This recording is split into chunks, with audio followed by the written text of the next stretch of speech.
what kind of work you do?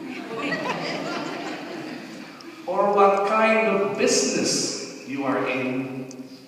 And so I told him, I will give you a clue. And I told him, I am in the business of forgiveness. When he heard that, he said, what? I said, I am in the business of forgiveness. So he paused and he looked perplexed, and then he asked me, but sir, I don't have an idea what your business is. What are you referring to? And so I felt obliged to introduce myself. I said, I am Father Noel. I'm a Roman Catholic priest. And when she heard that, he almost jumped and he said, oh, bless me, Father, for I have sinned. I am also a Catholic, and I have not been to church and to confession for a long, long time. My name is Father Noel, and I am in the business of forgiveness.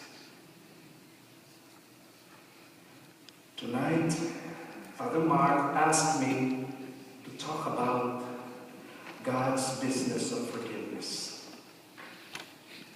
You know, many times already in my last 28 years as a priest, people have asked me, Father, do you think God can forgive me? I said, of course. Well, I've been committing the same sin. And I said, there's no limit to God's forgiveness. We are limited. It's hard to absorb His forgiveness, but there's no limit to His forgiveness. And sometimes people don't go to church anymore because they think that God will judge them because of their sins, instead of thinking about His forgiveness. Last Tuesday, all the priests of the diocese were gathered together for a day of recollection. And there was a priest who gave a talk, and what he said at the beginning of the talk described the culture that rules us today. And he said, we live in a world today where everything is permitted. Everything is permitted. Where there is room for corruption and scandal. But there's no space for forgiveness. Do you realize that? Every now and then we see front page in the newspaper. Corruptions abound. But we have a culture that does not talk about forgiveness. What are the usual responses of people today when they are hurt? The usual response, maybe the number one, is what I call the Rambo response. How many of you here still recall the Rambo movies? Rambo. Who was the famous actor? Sylvester Stallone. The Rambo movies are all about revenge. Revenge.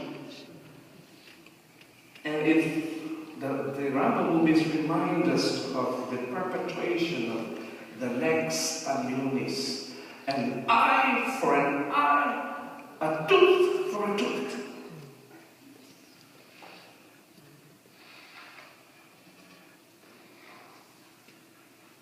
We end up in mutual destruction if we will always respond with this kind of response. And I'm warning you to check the video games of the kids. They revolve around revenge.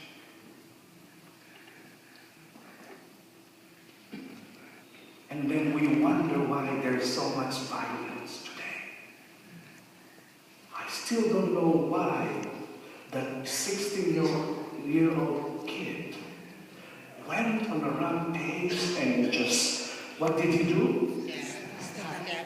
He first pulled the trigger of the alarm, fire alarm. So everyone thought there was a fire. So they all went out, and as all went out, he stopped left and right.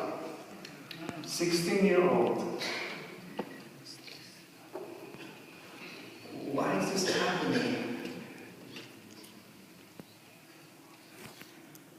Maybe we are promoting this right in our hearts. The power of revenge.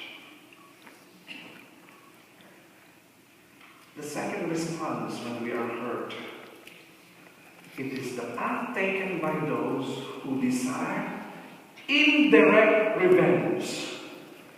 And I call this, the other one was Rambo, still another one in showbiz. I call this the showbiz response. And what is this all about? It is the classical example, a path taken by those who indulge with backstabbing. If you see them, they smile at you. Hi, how are you? But at your back, they stab you. It's like Hollywood. Everything is just for a show. And yet, when you're not there, they stab you. For something that you did, they get back to you, but indirectly. If you follow this path, you will end up in bitterness because you cling to your anger, you cling to your hatred. And you always pursue that whenever there is a possibility. Come here. She's not around. I'm going to tell you everything about this person. Come here. I'm giving a press conference. And right now, it's so easy to destroy a person because of the social media, Facebook, email, text message. Instead of pursuing an ideal thing to do, if you decide to pursue that, you will end up in bitterness because you always cling to your hurt.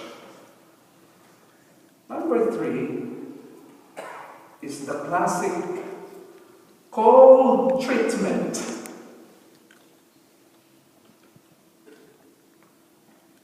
You just give the silent treatment as if the person is dead. You see each other here in church. You receive communion, amen. And then you go out of the church. Yes. You attend family reunions, they are there, and you just pass by. Cold treatment. You know, in the Philippines we have a term, dead man. Dinegma. Dead man, dead, corpse, bangkay. You pretend that the person is dead. Can you imagine treating someone as if the person is dead? And then when they die, that's the time for you to come and talk to them. I love you. But when they are alive, you don't want to talk with them. And usually the person you treat with cold treatment are the people whom you are supposed to love. Do you realize? Your daughter-in-law, your mother-in-law, your sister-in-law, your brother-in-law, your own sister, your nephew, your nieces, most of the time, the people you are supposed to love are the people whom you give the cold treatment. And when they are cold and dead, that's when you come and embrace them.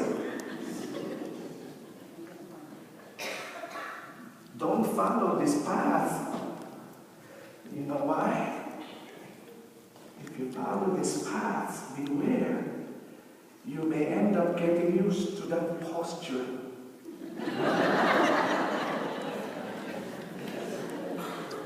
And there are some people who don't just do this, their nose also reacts as if everyone smells bad.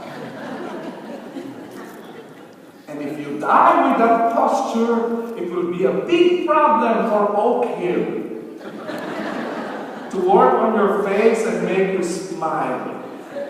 Big problem. So that at your wake, people will see you. Did he die of constipation? Beware. The fourth path is forgiveness. Forgiveness, which is a call of Christ to everyone who follows him. And it employs the use of the three great healing words. I forgive you. Three greatest healing words. I forgive you.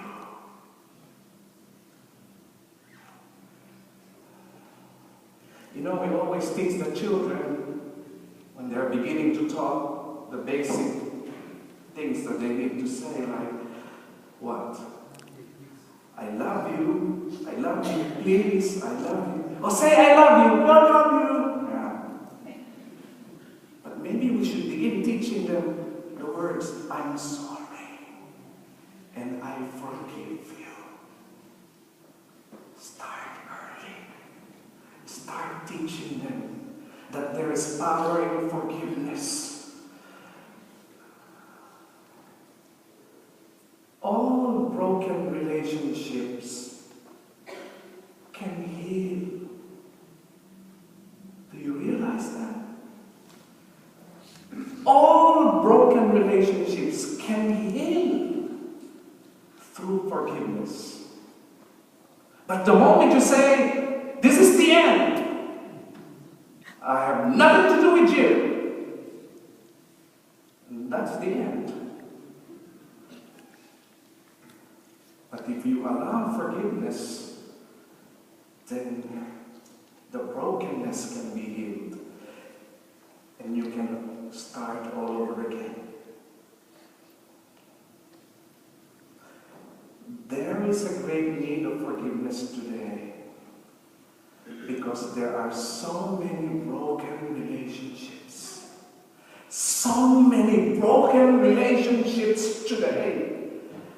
There are crises upon crises in the family and in marriages today. Pope Francis is asking us to pray, starting now, to pray for the coming gathering of bishops. It's called the Synod of Bishops in Rome in October. And what will be the topic? Marriage and letter F. Family and marriage, because there is so much brokenness. So please include that in your petitions and intention. In every situation where there is brokenness, just remember the following truths. And these are not exhaustive, there could be more. But just remember, if you need to forgive, just remember why you need to forgive. Number one, because no one can live alone. No one can live alone. What is the song? No man is an island. Did you hear the news? There was a woman who is very independent. She has money.